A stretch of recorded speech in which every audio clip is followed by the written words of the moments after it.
আপনারা বাংলাদেশের মানুষ যদি সবাই মিলে নাই বলেন, মিলাদুন্নবী নাই হয়ে যাবে? পৃথিবীর মধ্যে 57টা মুসলিম দেশের মধ্যে এটা পালিত হয়। আমার মতো এক দেশে না বললে কিছু আসে আর যাবে? আমাদের মধ্যপ্রাচ্যের কয়েকটা দেশ টাকা পয়সা খরচ করতে করতে করতে করতে আর জায়গা নাই খরচ করার। বাংলাদেশের মধ্যে মাদ্রাসা বানাইতে বানাইতে বানাইতে বানাইতে এটা 2 তলা, এটা 10 তলা, এটা 15 তলা, এটা 15 বিঘা, এটা 14 বিঘা। আমি আপনাদেরকে বলি, ধরেন আপনি পুরা বাংলাদেশ কিনে ফেলছেন, পুরা বাংলাদেশ। আমি আল্লাহ আল্লাহ রসুলকে সামনে রেখে, আল্লাহকে সাক্ষী রেখে, আমি আপনাদেরকে সাক্ষী রেখে বলতেছি, আপনি আমার নবীর এশকের বাজারকে ডিস্টার্ব করতে পারবেন, কিন্তু আমার নবীর এশকের বাজারকে বন্ধ করতে পারবেন না। এটা পৃথিবীতে কোনো কালে কখনো হয় নাই। মুতাজিলা একটা ফেরকা আছে, আপনারা জানেন? ইসলামের মধ্যে একটা ফেরকা আছে মুতাজিলা। এক সময় মুসলিম সরকার মুতাজিলা ফিরকাকে প্রমোট করে আহলুস সুন্নাহ ওয়াল জামাতের উলামায়ে কেরামের উপর অসম্ভব জুলুম করেছে। বন্ধ করেছে? আজকে আহলুস সুন্নাহ ওয়াল জামাত পৃথিবীর মুসলমানদের 75 থেকে 85% এর আকীদা আহলুস সুন্নাতে ওয়াল জামাত। বন্ধ করতে পেরেছেন? পারেন নাই। গত 70 বছরে পৃথিবীর মধ্যে প্রায় আমাদের সরকার, মানে মধ্যপ্রাচ্যের সরকারগুলা 70,000 কোটি টাকা থেকে বেশি খরচ করেছে আল্লাহর ওলিদেরকে না বলার জন্য, শবে বরাত না বলার জন্য, এশকে রসুলকে না বলার জন্য। পারছেন? পারছেন? আমি আপনাদেরকে বলে রাখি, আমাদের মতো গোলাম পৃথিবীর যেই কোনায় একজন থাকবে, এশকে রসুলের বাতি জ্বলবে। আল্লাহর ওলিদের মাজার যেখানে যেখানে থাকবে, এশকে রসুলের বাতি জ্বলবে।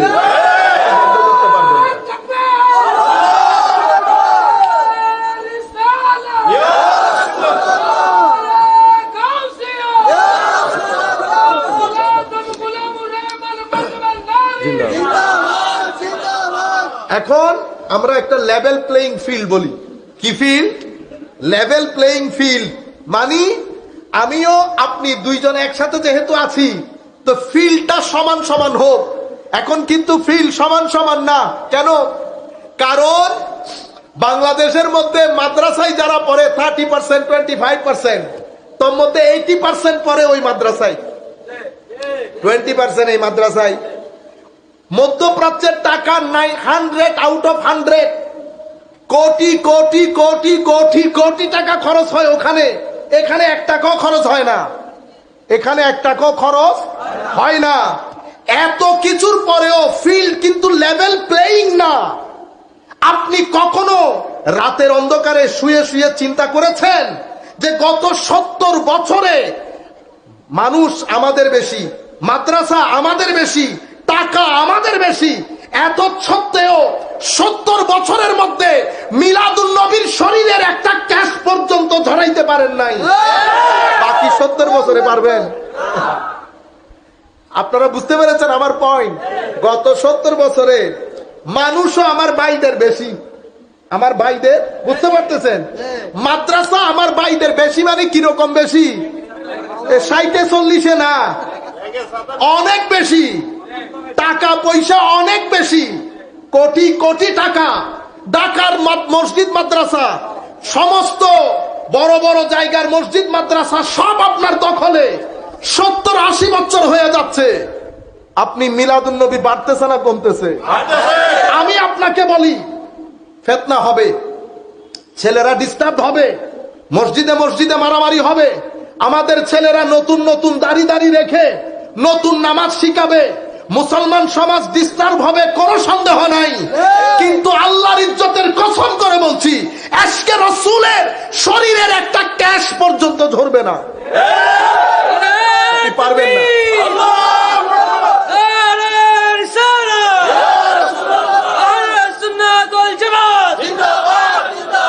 আমি আপনাদেরকে বলবো, এটা নিয়ে একটু চিন্তা করে দেখবেন। 70 বছর দেখেন, নুরুল ইসলাম ফারুকী সাহেব একজন, ঠিক না? একজনের এগেইনস্টে আপনারা অনেক মানুষ, কিন্তু আমার হুজুরটারে আপনারা জবাই করে দিলেন। আপনি বলবেন হুজুর কে জবাই করছে? আল্লাহ পাক জানে কে জবাই করছে, কিন্তু জবাই কারা করে সেটা তো আমাদের ইসলামিক হিস্ট্রির মধ্যে আমরা বুঝতে পেরেছি। ইমামে হুসাইনকে জবাই কারা করেছে গায়রে মুসলিম করে নাই, নন মুসলিম করে নাই। আপনারা বুঝতে পেরেছেন? এটাকে খারেজিয়ত বলে, খারেজিয়ত বলে। আলামত কি? খারেজিয়তের আলামত হচ্ছে নবীর শানে বেয়াদবি করা, ওয়ালির শানে বেয়াদবি করা, আলে বাইতে রাসূলের শানে বেয়াদবি করা, শক্ত শক্ত করা কথা বলা। কারা আমার নবীর শানে করা কথা বলে? আমি করা কথা বললে আপনি আমাকে খারেজি বলবেন, আমার ভাই আরেকজনে বলে তারে খারেজি বলবেন। আমিও নিজেকে সুন্নি খারেজি বলার দরকার নাই, আপনিও নিজেকে সুন্নি খারেজি বলার দরকার নাই। আপনার বক্তব্য প্রমাণ করবে আপনি কে। দেখি আপনি যদি বলেন আমি খারেজি না, তাইলে আমি বলবো আসেন বুখারী শরীফ খুলে ইমাম বুখারী আমার নবীর শানে যে হাদিসগুলো বর্ণনা করেছেন জাতিকে শুনান, জাতিকে পড়ে শোনান, জাতিকে বলেন সাহাবায়ে কেরাম আমার নবীর মুহাব্বতে আমার নবীর ঘাম মুবারককে আতরের মতো করে ব্যবহার করতেন। আমাদের খুব ইচ্ছে করে একবার যদি এই হাদিসগুলো একটু টেনে টেনে শোনাইতেন। কাশ আল্লামা দেলোয়ার, আপনাদের ভাষায় মাওলানা দেলোয়ার হুসাইন সাইদি সাহেবের মুখে যদি আমরা এই হাদিসগুলো শুনতাম, দিল ইচ্ছে করে উনি টেনে টেনে আমাদেরকে যদি কাশ এই হাদিসগুলো শোনাইতেন যে আমার নবীর শরীর মুবারকের ঘাম মুবারক সাহাবায়ে কেরাম আতর হিসেবে ব্যবহার করতেন। আমি বলতেছি সুন্দর লাগতেছে না, কিন্তু আল্লাহর ইজ্জতের কসম মাওলানা দেলোয়ার হুসাইন সাইদি সাহেব মরহুম, উনি যদি টেনে টেনে আমার নবীর শানে হাদিসগুলা বলে শুনতেন, আজকে আমরা ক্যাসেট শুনে শুনে আপনার জন্য দোয়া করতাম।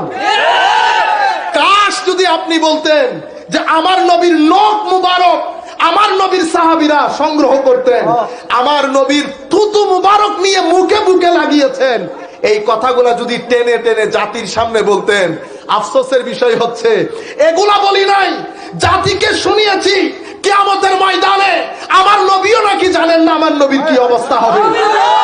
আমাদের সাথে আমার ভাইরা, জামাতের ভাই হোক, কওমি ঘরানার ভাই হোক, আল্লাহর ইজ্জতের কসম করে বলতেছি, কোন ব্যক্তি সম্পর্কে আমার অন্তত আমাদের উস্তাদরা আমাদেরকে যেটা শিখিয়েছে, কারো ব্যাপারে আমাদের কোনো বিদ্বেষ নাই, কিন্তু ভিতরে মনোকষ্ট লাগে। কেমনে আপনি মানুষের সামনে আমার নবীর শান সম্পর্কে কথা বলতে পারলেন?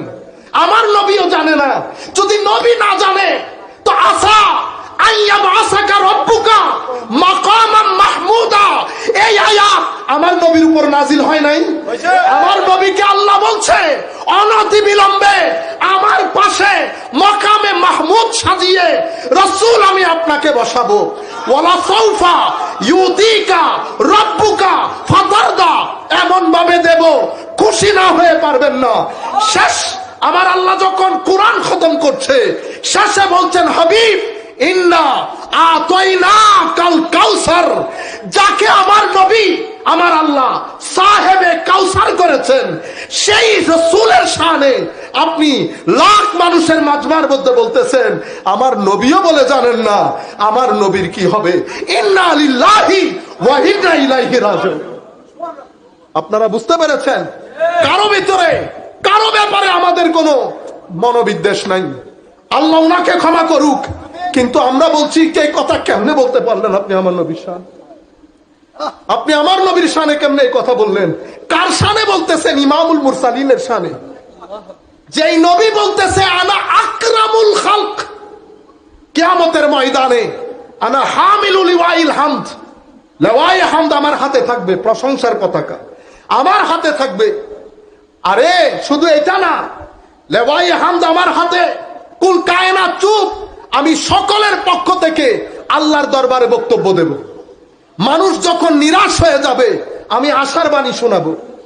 আমার উম্মতকে যেখানে যেখানে আটকানো হবে আমি তাদেরকে ছাড়িয়ে, আমি শাফাতের মাধ্যমে তাদেরকে ছাড়িয়ে নেব। আল্লাহর রহমতের সমুদ্রের মধ্যে আমি যখন সিজদায় পড়ে থাকবো, আমার আল্লাহ বলবেন ইরফা রাসাক, হাবিব মাথা উঠান, যা চাইবেন আমি দান করব। যেই রাসূল নিজের শানকে এভাবে তুলে ধরেন, যেই আল্লাহ নিজের রাসূলের শানকে ইন্না আতাইনাকাল কাউসার বলে তুলে ধরেন, সেই রাসূলের ব্যাপারে আপনি লাখ মাজমার মধ্যে বলতেছেন আমার নবীও বলে জানেন না আমার নবীর কি অবস্থা হবে। আপনি জাতিকে এই সমস্ত কথা বলে নতুন প্রজন্মের অন্তর থেকে আমার নবীর ইশকের চেরাগ বুঝিয়ে দেওয়ার চেষ্টা করেছেন। আল্লাহর দরবারে দোয়া রইল, আল্লাহ যেন আপনাকে এটার জন্য প্রপার পরিপূর্ণ জাযা দান করেন।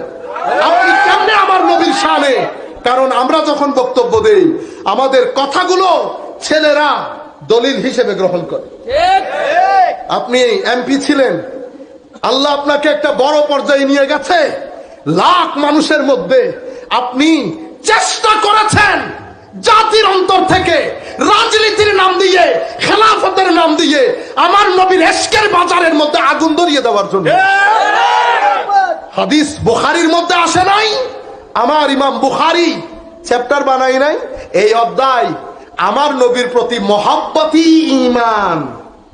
এই অধ্যায় আমার নবীর শরীর মুবারক থেকে বের হওয়া সুগন্ধির অধ্যায়। বুখারী হাদিস রওয়ায়াত করেছেন। আমার সাথে কি কারো মারামারি আছে? আপনারা এত হাদিস বলেন, অমুক আজহারি সমুক আজহারি, শুধুমাত্র নিজেদের রাজনীতিকে চমকানোর জন্য আপনারা এখান থেকে আপনারা বক্তা তুলেন। টাকা আপনার হাতে, মেকানিজম আপনার হাতে, ফেসবুক আপনার হাতে, পৃথিবীর আনাচে কানাচে ছড়িয়ে আপনারা কিছু মানুষকে হিরো বানিয়ে দেন। কর কান মুচড়াইতে পারে না। দুই একটা ইংরেজি শব্দ জানার নাম এলম। এটা এলম। আমিও তো ইংরেজিতে কথা বলি, আমিও ইংরেজি বক্তব্য দেই, বাইরে যাই ভিতরে আসি, আমি আন্তর্জাতিক হয়ে গেছি। ও ভাই, আপনার গ্রামের মধ্যে হাজারে হাজার শত শত শিক্ষক আছেন যারা এমনি তুললে আমার মতো আজহারি দুনিয়ার মধ্যে পদাইশ হয়। আপনারা বুঝতে পেরেছেন? আমরা সব ভুলে গেছি। খেলাফত, রাজনীতি, আমাদের খলিফা লাগবে। আপনি আমার নবীর এশকের সমুদ্রে আউলিয়ায়ে কেরামের শানে বিয়াদবি শিখিয়েছেন। আপনি দেখেন ওলিদের মাজার পা দিয়ে ভেঙে ফেলবো। আমি বলছি আপনি সমালোচনা করেন, সমালোচনা করার অধিকার সবার আছে, আপনিও করেন সমালোচনা, কোনো অসুবিধা নেই। কিন্তু বেটা, এটা একটা কথা হইল, আল্লাহর ওলিদের মাজার বাংলাদেশের বেশিরভাগ মানুষের সম্মানের জায়গা না? আপনি যখন এই কথাগুলা বলবেন আমাদের মানুষের অন্তরে কষ্ট লাগবে না? এখন সব ছেলে তো এক ধরনের না, কিছু ছেলে এটা রাগ ক্ষোভ আবার মানুষ ব্যবহার করে। এখন সেই ছেলেগুলা যদি ওখানে গিয়ে মারামারি লাগিয়ে দেয়, বাদিয়ে দেয়, এটা সভ্য সমাজ হবে? মানুষ দিনের প্রতি মানুষের অনীহা চলে আসবে না? আমি যখন সাইদি সাহেব সম্পর্কে বলছি, আমি কি গালি দিছি? আমি কি বলেছি আল্লাহ ওনাকে ক্ষমা করুক, মৌলানা সাইদি মরহুম বলছি? কেন?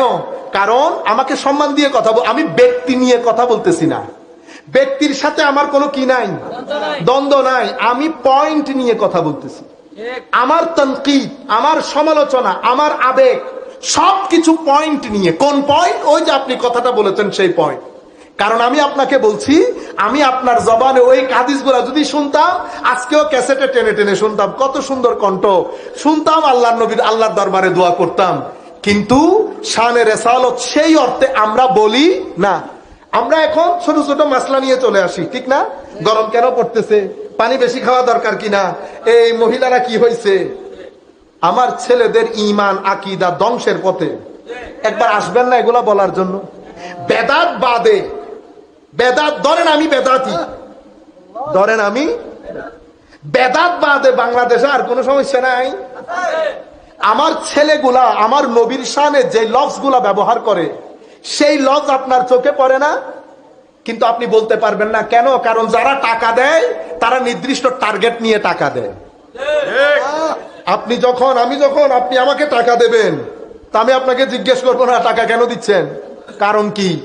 যারা টাকা দেয় কেউ বিনা স্বার্থে টাকা দেয় না, উদ্দেশ্য করে টাকা দেয়। আপনারা বুঝতে পেরেছেন? শুধু এই কথাগুলো বলতেন আমাদের যেমন নুরুল ইসলাম ফারুকী সাহেব হুজুর। এখানে এই মানে হত্যাযজ্ঞ আসবে কেন? আমরা মুখে মুখে চলাই কথা।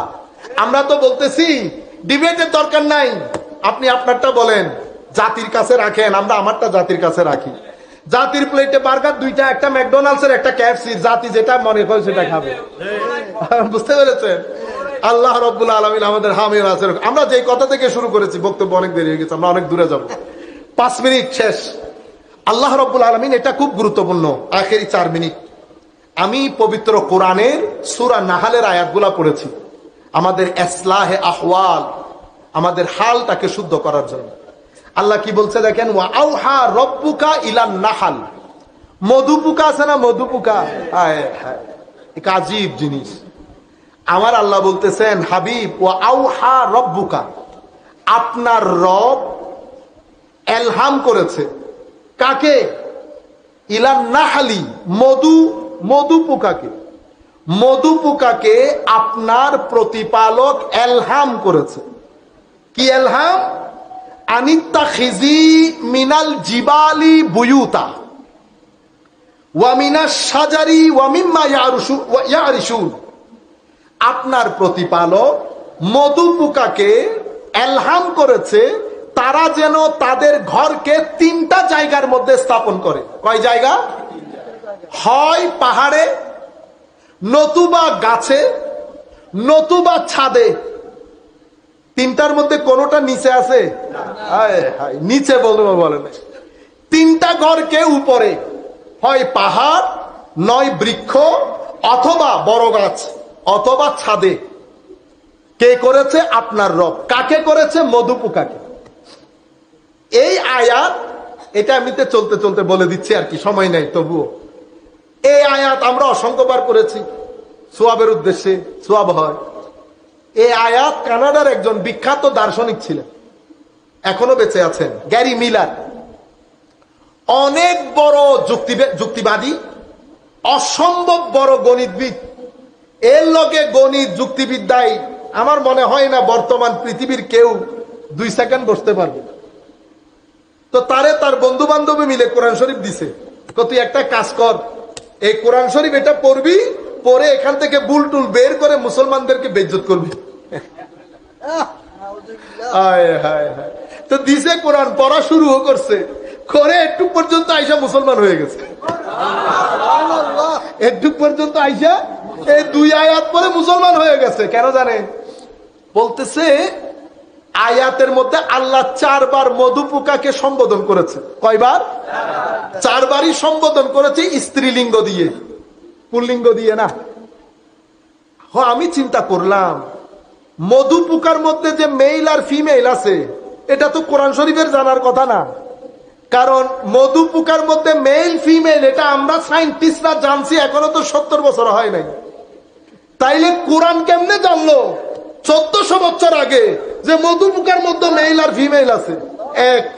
2 নাম্বার হচ্ছে, মধু সংগ্রহ এবং এই পুরা প্রসেসের মধ্যে মধু পোকার মধ্যে যারা ফিমেল তারাই জড়িত, এই কথা তো কোরআন জানার কথা না। এটা তো আমরা জানছি 60-70 বছর আগে যে মধু পোকার মধ্যে যেটা নারী ফিমেল মধু পোকা, তারাই পুরা সংগ্রহের কাজের মধ্যে থাকে। এটা তো কোরআন জানার কথা না। কিন্তু কোরআন 4 বার সম্বোধনের মধ্যে 4 বারই ফিমেল ব্যবহার করেছে। এটা পড়ার পরে আমি রাতে কোন রকম ঘুমাইতে পারি না। আমার মাথার মধ্যে শুধু প্রশ্ন একটা, এটা মোহাম্মদ সাল্লাল্লাহু আলাইহি ওয়াসাল্লাম কেমনে জানলেন? এটা উনি কেমনে জানলেন? এটা উনি কেমনে জানলেন? শেষ পর্যন্ত আমি চিন্তা করলাম যে না, এই কোরআন এটা মানুষের কিতাব হইতে পারে না। দিছে কি কারণে? ভুল ধরার জন্য। এখনো আছে ডক্টর গ্যারি মিলার, এখন উমর ওনার নাম, এখন কি উমর মিলার। আর আরেকটা নাম আছে মুসলিম, আমি ভুলে গেছি এখন। ওইটা আমাদের বিষয় না, ওইটা আরেক দুনিয়া। আল্লাহ যদি তৌফিক দান করে অন্য জায়গায় আলোচনা করবে। তাইলে আল্লাহ বলতেছেন কি? আল্লাহ মধু পোকাকে, তো মধু পোকা বানানোর একটা উদ্দেশ্য আছে আল্লাহ। উদ্দেশ্য কি? মধু পোকার মাধ্যমে আল্লাহ মধু আহরণ করবেন। সেই মধু আল্লাহ মানুষদের জন্য আরোগ্যের ব্যবস্থা করবেন।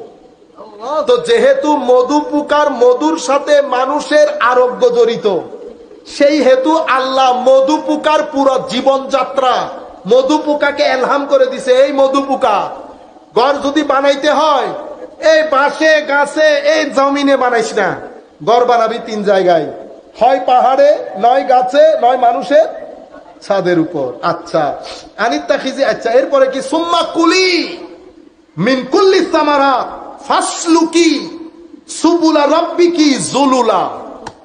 এরপরে কি করবি? এরপরে কুলি, খাবি, যেখানে সেখানে বসবি না। সেই জন্য মাছি যেখানে বসে মধু পোকা সেখানে, দুনিয়ার পোকা পোষা, দরা, গলা সব জায়গায় বসে। কিন্তু মধু পোকা আল্লাহর হুকুম যেটা দিয়েছে সেটা হৃদারও করে না, উদারও করে না। মধু পোকা যদি আল্লাহর হুকুমের এভাবে পাবন্ধ হয়, আমরা বলি না আমরা সৃষ্টির সেরা জীব, তো এটা আমাদেরও একটা চিন্তার বিষয় না? আমরা যেখানে সেখানে মুখ বসাই দিলে হবে? মধু পোকাকে বলতেছে মিনকুল্লি সামারা, পরিষ্কার পরিচ্ছন্ন পবিত্র যত ফলমূল আছে সব জায়গা থেকে কুলি খাবি, খেয়ে রস আহরণ করবি। এরপরে কি ফাসলু কি সুবুলা রব্বি কি জুলুলা, যেদিক সেদিক পারস দৌড় দিবি না। মধু আহরণের জন্য আমার আল্লাহ নির্দিষ্ট রুট রেখেছে, নির্দিষ্ট রুট রেখেছে ভদ্রতার সাথে, পবিত্রতার সাথে, এবং আমার আল্লাহ এবং রসুলের হুকুমের পাবন্ধ হয়ে যেই রুট আল্লাহ নির্ধারণ করে দিয়েছে ভদ্রতার সাথে সেই রুট দিয়ে যাবি আর সেই রুট দিয়ে আসবি, ডানেও দেখবি না বামেও দেখবি না। এটা যদি আমি মধু পোকার কাহিনী বলি, অদ্ভুত তাদের মেকানিজম। একটা বাসার মধ্যে 4,000 মধু পোকা থাকে, পরিচালনা করে একজন ফিমেল কুইন, রানী, একটা মহিলা। এই 4,000 মধু পোকাকে পরিচালনা করে কে? একজন রানী। এবং তারা রানীর হুকুমের বাইরে না ডানে যায় না বামে যায়। যে কয়েকজনকে বাসা পাহারা দেওয়ার জন্য নিয়োগ দেয়, সেই 4-5 জন বাসায় পাহারা দেয়, ডানেও যাবে না বামেও যাবে না। এরপরে একটা নির্দিষ্ট সময়ে ঘর থেকে বের হয়ে যাবে, নির্দিষ্ট সময়, 9টা হলে 9টা, 8টা হলে 8টা, 6টা হলে 6টা, 6টা মানে 7টা না। আপনারা আমরা আমাদের জীবনের সাথে মিলাবো সেটা। নির্দিষ্ট সময়ে বের হয়ে যায়, 5-5, 6-6, 60 কিলোমিটার পর্যন্ত দূরে চলে যায় কি আহরণ করার জন্য? মধু। এবং আজীব বিষয় কি জানেন, 50 মিলিমিটার মধু আহরণের জন্য একটা মক্কি, একটা মধু পোকাকে 60,000 কিলোমিটার সফর করতে হয়। আমরা বিসমিল্লাহ করে খায়া ফেলতেছি, আপনারা বুঝতে পেরেছেন? এবং এভাবে মধুগুলো আহরণ করে জমা করে, ঠিক না? জমা করার পরে আমার আল্লাহ বলছেন মিন বুতুনিহা ইয়াখরুজু মিন বুতুনিহা শারাব মুখতালিফুন আলওয়ানু, তোমরা যখন সেগুলা আহরণ করে তোমাদের বাসার ভিতরে জমা করবা, সেটা বিভিন্ন রঙের অসাধারণ সুস্বাদু খাদ্য হিসেবে তৈরি হবে। এবং আমার বলছেন ফিহি শিফাউল লিন্নাস, আমি এখানে মধুর মধ্যে মানুষের জন্য শেফা রেখেছি। মানুষের জন্য কাজ করছে কে? মধু পোকা। খাবো কে? আমি। এবং এই আমাকে খাওয়ানোর জন্য মধু পোকাকে আমার আল্লাহ প্রথমে বাসা কোথায় বাঁধতে বলেছে? উপরে। উপরে তার মানে নিজেকে আপনি যখন চিন্তা করবেন সব সময় উপর চিন্তা করবেন। সম্মান, আগে সম্মান। যেখানে সেখানে আমি ঢুকতে পারবো না, যেতেও পারবো না। আচ্ছা, এরপরে যেখানে সেখানে মুখও দিতে পারবো না। যা করব ভদ্রতার সাথে ইবাদতে চলে আয়।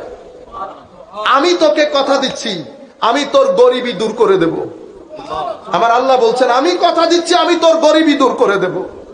আপনি যখন আল্লাহকে ভুলে যাবেন, আল্লাহ আপনাকে ভুলে যাবে। এটা সুন্নতে ইলাহি। তাইলে আমি কোত্থেকে কথাটা শুরু করেছি? আমি বলতে চাচ্ছিলাম আমার আল্লাহ আমার উপর রাজি, সেটা বুঝা পানির মতো সহজ। কখন রাজি, কিভাবে বুঝবো? যখন আল্লাহর প্রতি আমার মায়া জন্মাবে, টান জন্মাবে। একটা ওয়াক্তের নামাজের কাজা আমার ভিতরে তুফান তৈরি করবে। একজন মানুষের সাথে বেয়াদবি আমার ভিতরে তুফান তৈরি করবে।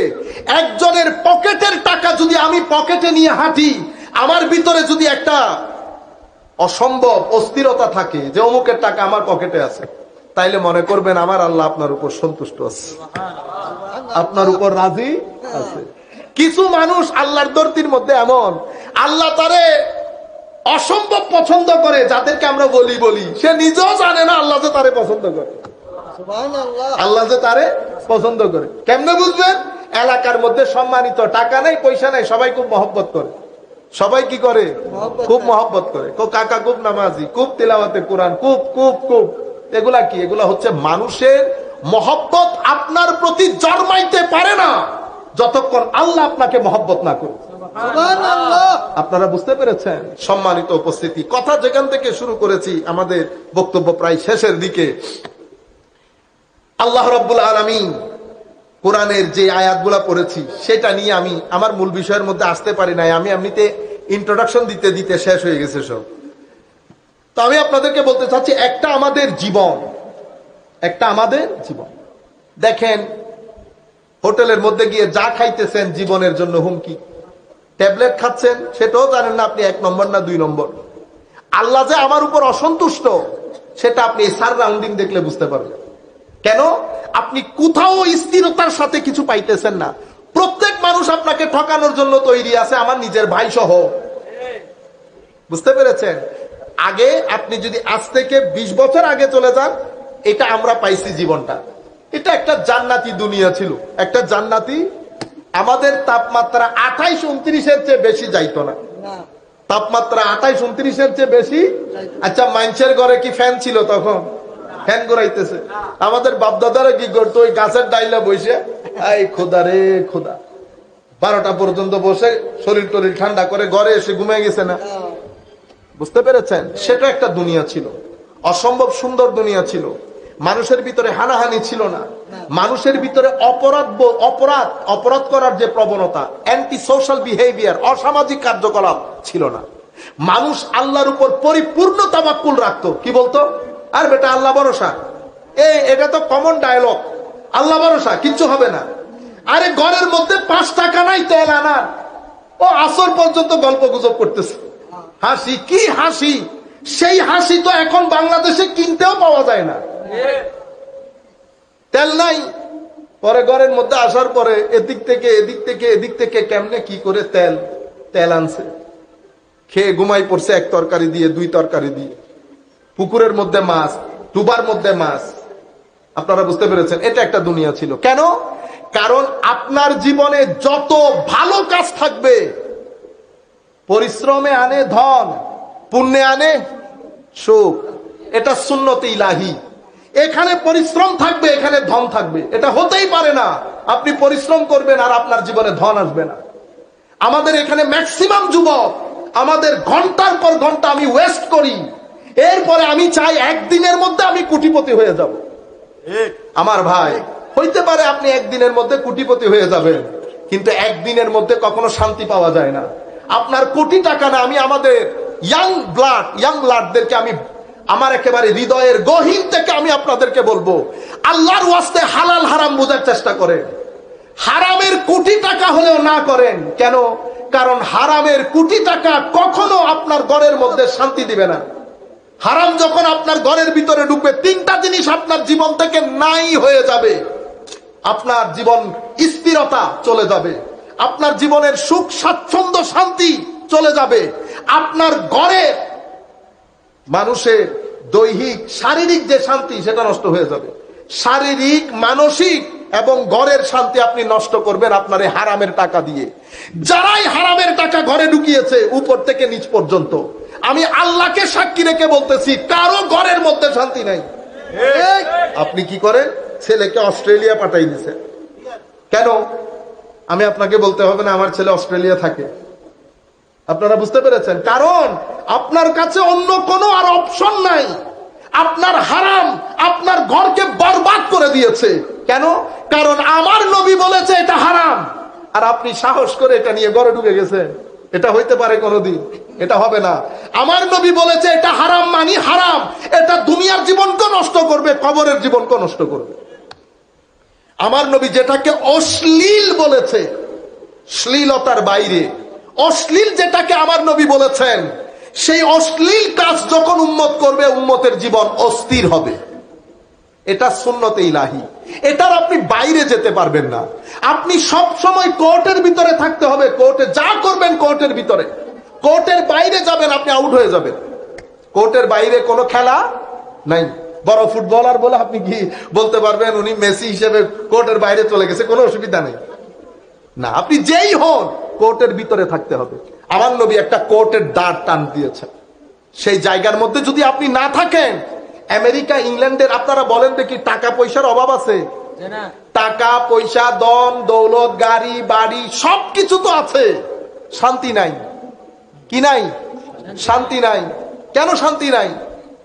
তারা মানুষ হিসেবে ভালো, তাদের ওখানে একটা মানুষ সমাজের মধ্যে স্বাচ্ছন্দ্যে বাঁচার জন্য যা কিছু দরকার সব আছে, কিন্তু তারা ধর্ম ছেড়ে দিয়েছে। আপনি ধর্ম ছেড়ে দিয়ে থাকতে পারবেন না পৃথিবীতে।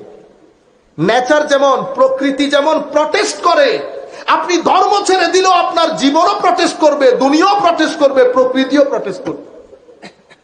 আমি আপনাদেরকে বলতে চাচ্ছি, একদিকে জীবন আর একদিকে আকীদা হুমকির সম্মুখীন হয়ে গেছে। আমাদের নতুন নতুন ছেলেরা পরিবর্তন হয়ে যাচ্ছে না? কি বলে, কোন না আগের যুগে এটা এটা আগের যুগে এমনিতে ছিল। ও বাপরে বাপ, হ্যাঁ, ও ভাত আগেরটা, পোলাও আগেরটা, রোস্ট আগেরটা, শুটকির বেগুন আগেরটা। শুধু আপনার মনে হয়েছে নামাজ আর মুসলমানদের আমাদের এই ধর্মকর্ম এটা নষ্ট, বাকিগুলো সব ঠিক।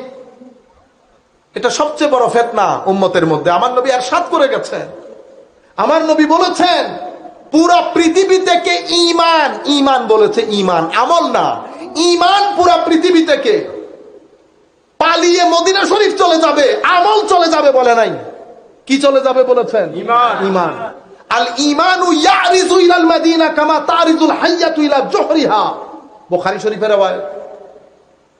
দুঃখের বিষয় হচ্ছে আমাদের ভাইরা এই কথাগুলো বলে না।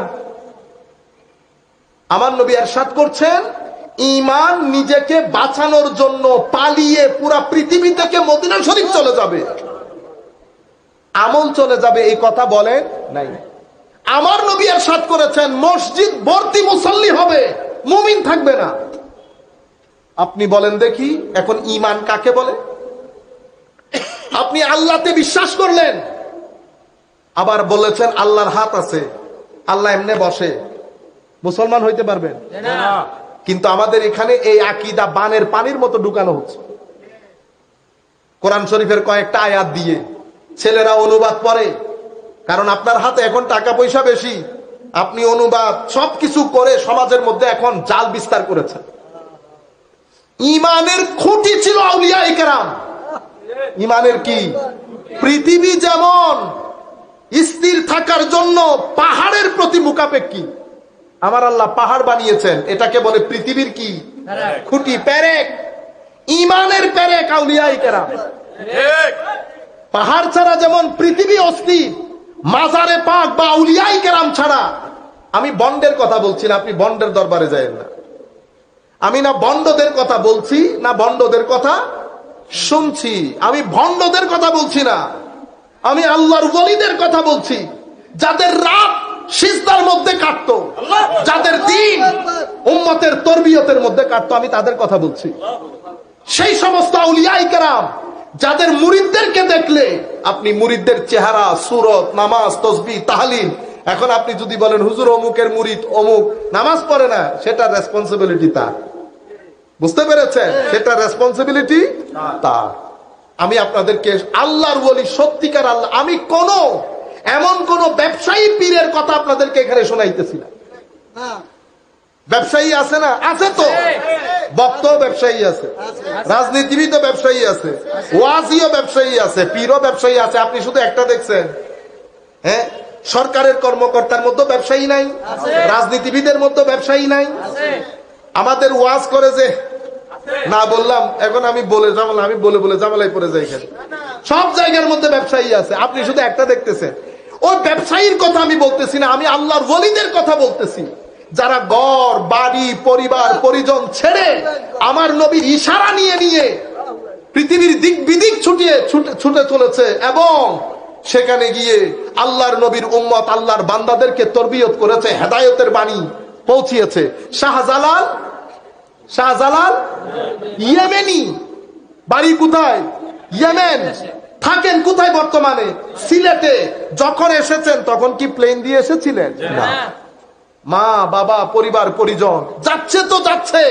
আজকে আমরা এখান থেকে বাইরে যেতে পারি না, মন খারাপ হয়। তাদের মন খারাপ হইতো না কখনো? আজকে তো আপনি বলতেছেন শাহজালালের মাজার এরকম, মুখে বলা খুব সহজ।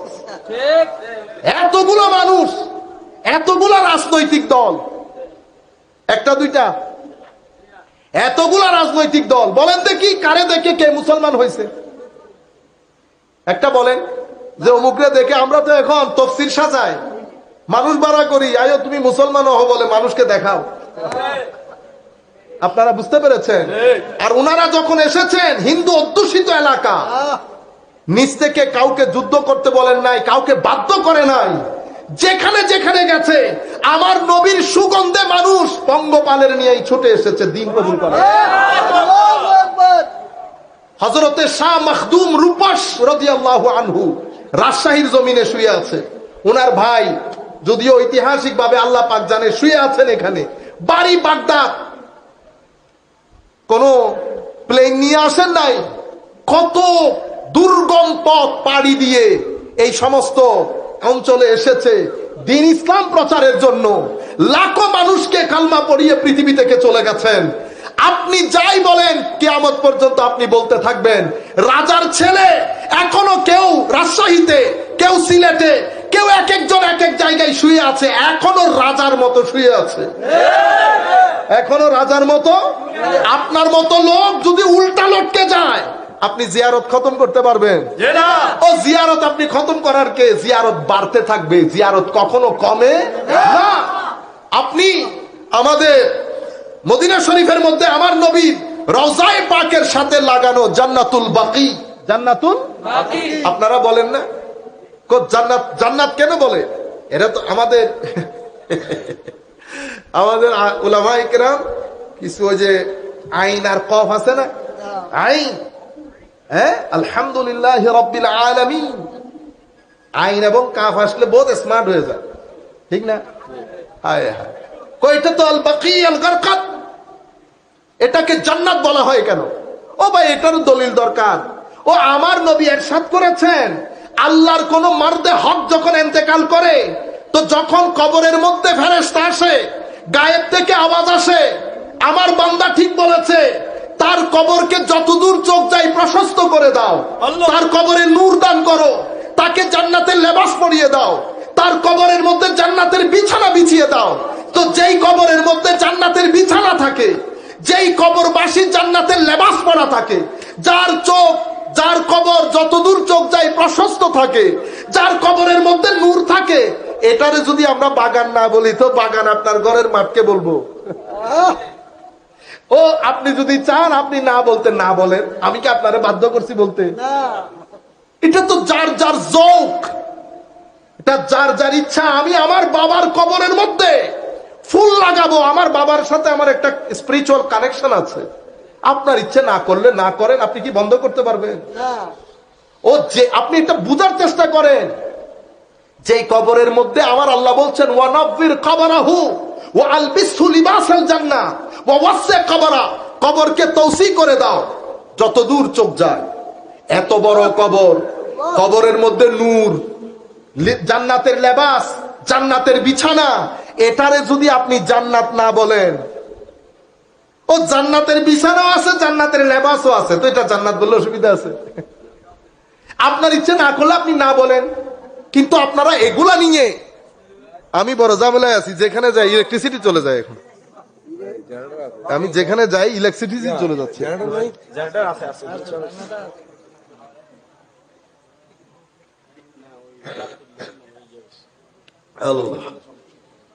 আল্লাহুম্মা সাল্লি আলা মাওলানা মুহাম্মদ ওয়া আলা আলি সাইয়্যিদিনা মাওলানা মুহাম্মদ। তো আমি বলছিলাম, আমাদের জীবনের মধ্যে আমরা যদি এই পৃথিবীর মধ্যে আল্লাহ ভালো জিনিসও বানিয়েছেন, মন্দ জিনিসও বানিয়েছেন। আগে আমি এই সমস্ত আল্লাহর বলি না, আমরা আল্লাহর বলি তাদেরকে বলি কেন? বাস এক কথাই বলে দেই, আপনাদেরকে ইজিলি বুঝতে পারবেন।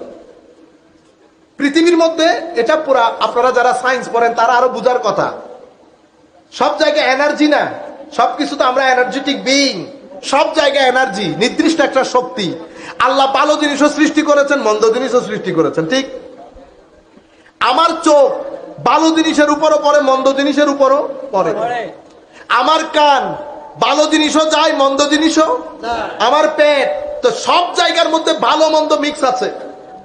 এখন আমি আগে আল্লাহর সাথে সম্পর্ক করার আগে আমি আগে পৃথিবীর সাথে সম্পর্ক করি। কেমনে? পৃথিবীর মধ্যে যাহা ভালো আমি যখন তাহার এনার্জি আর্ন করব চোখ দিয়ে, কান দিয়ে, পেট দিয়ে, তো পৃথিবীর মধ্যে ভালো জিনিসের শক্তিগুলা যখন আমি সঞ্চয় করব, তো যিনি বানিয়েছেন উনি খুশি হবেন না? তো আমি পৃথিবীর সাথে যখন আমার কানেকশনটা পজিটিভ করব, আমার এখানে শক্তি যেটা আসবে সেটাও পজিটিভ হবে। আল্লাহর ওলি কারা? ওলি সেই সমস্ত ব্যক্তি যাদের ভিতরে, কলবের ভিতরে নেগেটিভ কোন এনার্জি আসে নাই, শুধু পজিটিভ এনার্জি এসেছে। শুধু পজিটিভ এনার্জি এসেছে। এনার্জি আস্তে আস্তে যারা অনেক বেশি শক্তির মালিক হয়েছে তাদেরকে আমরা সুফিয়ায়ে কেরামের ভাষায় গৌসুল আজম বলি। কি বলি? তো হুজুর গৌসে মাইজবান্ডারি কেবলা কাবা সেই ক্যাটাগরির একজন আল্লাহর বলি। কেমনে বুঝবেন? কারণ আমাদের এখানে ধরেন জালালউদ্দিন আল কাদরি, আপনারা নাম শুনেছেন? নাম শুনেছেন? এখন আপনি এখানে বসাইছেন এক আন্তর্জাতিক মুফাসসিরে কোরআনকে, নাম নিচ্ছি না আমরা, নাম নেওয়ার দরকারও নেই, ঠিক আছে? ইনি আন্তর্জাতিক মুফাসসিরে কোরআন, অথবা আমি নাম বলি। ধরেন আপনারা জাকির নায়েক সাহেবকে চিনেন না? ধরেন এখানে জাকির নায়েক বসেছে, এখানে জালালউদ্দিন আল কাদরি বসেছে। আমরা ব্যক্তিকে মূল্যায়ন করি কেমনে? একাডেমিকলি আমরা ব্যক্তিকে মূল্যায়ন করি উনি কার কাছে পড়েছেন, ওনার কাছে কে পড়েছে, দুইটা। এবং সমসাময়িক যারা স্কলার তারা উনার সম্পর্কে কি মতামত পোষণ করে, তিনটা। আমরা আলেম বিচার করি এভাবে। আপনি কার কাছে পড়েছেন? গেলাম জালাল সাহেব হুজুরের কাছে। হুজুর কার কাছে পড়েছেন? ও আমি পড়েছি মুফতি মুজাফফর সাহেব, ও অমুক মুহাদ্দিস, শাইখুল হাদিস অমুক, এগুলা পৃথিবী জানে, বড় বড় আলেম সব। আমি বলতেছি হুজুর আপনি কত সৌভাগ্যবান, এত বড় বড় আলেমের সুহবতে বসেছেন। সব বড় বড় শক্তি না? এই শক্তিগুলার সুহবতে যখন বসেছে ভিতর ফানা হয়ে গেছে না? হুজুর আপনার কাছে কে কে পড়েছে?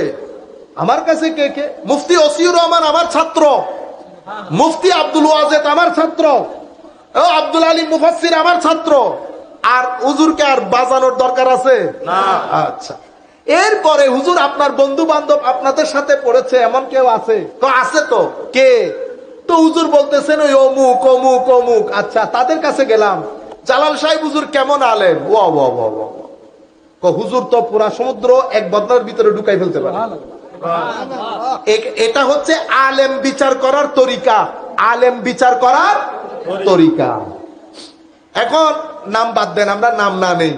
এখন আপনি আন্তর্জাতিক মুফাসসিরে কোরআন বসাইছেন, হুজুর কার কাছে পড়ছেন? কার কাছে পড়ছি? আমার উস্তাদের মধ্যে আছে তো আব্দুল কুদ্দুস, তারপরে সগির আহমদ, তারপরে হুজুর আব্দুল কুদ্দুস কে? ও আপনি চিনবেন না, এগুলো আমার এলাকার।